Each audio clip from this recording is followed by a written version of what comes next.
我们整个团队都是90后，我们比较能切身的经历体会到年轻人没钱，然后又有比较多的精力，希望经营好自己的生活。我们就想说，为城市中的年轻人免费改造出租屋。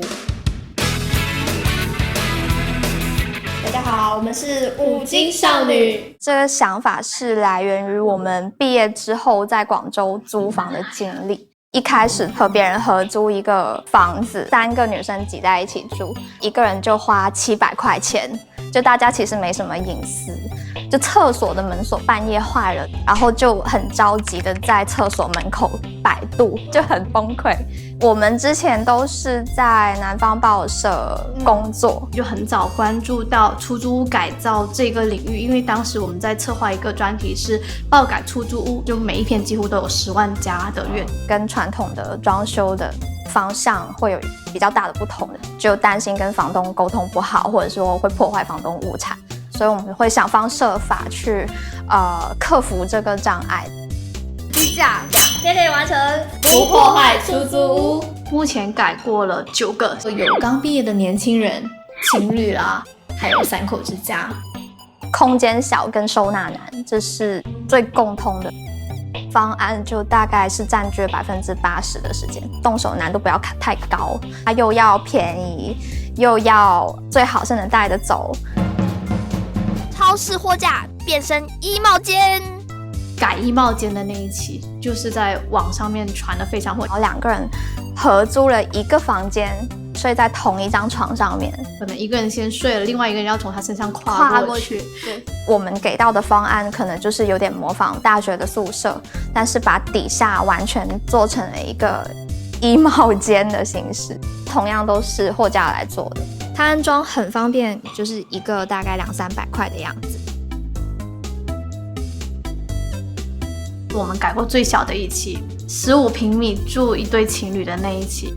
去他家现场去看的时候，有点被吓到，就要像华容道一样，就是这里腾挪一点，然后挪过去，那里腾挪一点，然后我们再挪过去，就是完全没有地方下脚。所以那一期就是疯狂收纳，用上了高处的地方。同样的架子呢，搭配上书桌，就是一个小户型里面非常好用的收纳神器。沙发底或者床底呢，可以考虑增加一个定向轮的小滑板，一些物品呢就可以很方便的整个取出来了。就连20公分的那种墙的那种缝隙都没有放过，就是6000左右。改完之后，整一个的空间动线非常流畅。后来有跟我们讲，就是说他们家接待了6-7波客人，都是他的领导啊、他的同事啊，全部都想过来看。就是好东西都有，但是大家都买不起。我们自己发明了好几款便宜又实用的家具。因为每一次的花费都不会太高，就会从4000到7000不等。我们是不收他们费用的，因为我们会觉得说，其实他们也贡献出了自己的隐私嘛。我念的是医学翻译的专业，我们本身是没有建筑或者设计这方面的专业背景的，也花了很多时间，我们团队在学习、在研究。可能是因为我们真的是小白，所以可能大家会觉得比较有共鸣。风格呢是 ins 轻奢风，对，轻奢风。我们现在全网的粉丝大概有100万左右，现在蛮多海外的观众，就是墨西哥啊，或者是印尼，给我们蛮多比较好的意见。